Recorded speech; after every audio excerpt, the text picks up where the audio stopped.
We, the jury, find the defendant Patrick Kelly guilty of theft in office. After 3 weeks and more than 16 hours of deliberations, jurors reached their decision. Pat Kelly leaves the courtroom in handcuffs. There was never a penny that was taken in cash that was spent on anything but that campaign. If you wanted a copy of a certain record from 2010 or whatever, I can provide you with that record. I believe that I was entitled to purchase those suits. Jurors decided Pat Kelly was guilty of 18 of the 25 charges. That includes 12 counts of theft in office. The sheriff was also convicted of engaging in a pattern of corrupt activity, a first-degree felony. It's a case that was 3 years in the making. It all started back in 2012 with an Ohio University student journalist named Alex Stuckey. She was a reporter for The Post, a student-run newspaper. Having just returned from a 3-month fellowship covering state government for the Columbus Dispatch, Stuckey was intent on using her skills to investigate local problems. There's a huge heroin problem. And so I wanted to look into that and see what drugs were the most widespread. And so, I got all of the records from the Athens City Police Department and from OUPD. But when I went to Pat Kelly, he wouldn't give me the documents. That's when Stuckey pushed back. She demanded information that was supposed to be public record. He kept saying, well, these are closed because they're under investigation, but all I wanted were the numbers. I wasn't asking for a specific person's, record or whatever. And so I kept pushing him, and then somehow I found out that the Attorney General is supposed to keep track of everything, all of those drug records and how many, what they seized in terms of guns and drugs and, money, cars, whatever. And the Athens County Sheriff's Office wasn't reporting that. So Stuckey started her own investigation. She took to Facebook to find out the numbers the sheriff wasn't giving her because Kelly would often boast about his bus.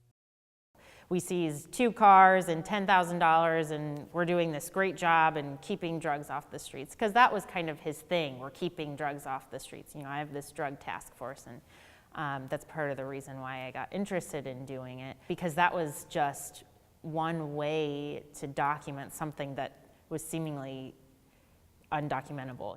With that information in hand, she went to the sheriff again, this time to tell him what she found. He would scream at me. You could hear him from the other room on the phone screaming at me. I would yell a little bit right back, naturally. But we had several of those conversations. He would just get really angry with me, obviously because he knew I was onto something. After 4 months of research, Stuckey published her article, Drug Under the Rug.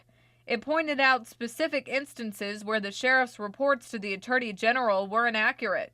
When the AG's office saw the article, they called Stuckey. They were starting an investigation. This wasn't the only investigation into an Ohio sheriff accused of corruption. Former Delaware County Sheriff Walter Davis resigned after a similar investigation in 2012. While that case never went to trial, Delaware County Prosecutor Carol O'Brien gives us some idea of what it's like to investigate your own county sheriff. It was a puzzle on how we were going to conduct an investigation, because to investigate the sheriff, you have to get someone from outside. Getting someone from outside requires getting more and more people involved. When you're investigating someone, you don't necessarily always want them to know. So it became a real struggle to make sure it was being done the right way and not being leaked, and it was interesting.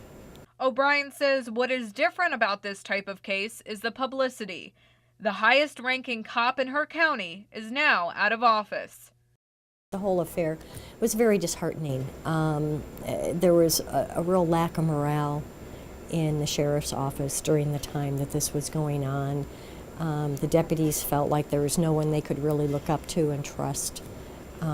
They were all worried for their jobs. It was very, very difficult for the deputies, and it was very difficult for the prosecutors to work with the deputies, because they'd ask them, prosecutors would ask the deputies to do some more work and be told, no, we can't do that. The sheriff said we can't do that. In Athens County, Sheriff Kelly refused to resign, and thus a 2-year investigation led to a 25-count indictment and trial. Among the charges, theft in office, corruption, and tampering with evidence. Pat Kelly has denied these allegations from day one. On the day he was indicted, the sheriff read a statement to me and other media. I have not committed or attempted to commit a criminal act, nor have any of my employees. After 2 years of accusations and suppositions in an attempt to overturn the results of this past election, in which the majority of Athens County voters cast their confidence in me, we will now discuss this injustice in a court setting where the facts will be presented. Reporting for WOUB News, I'm Angela Reighard.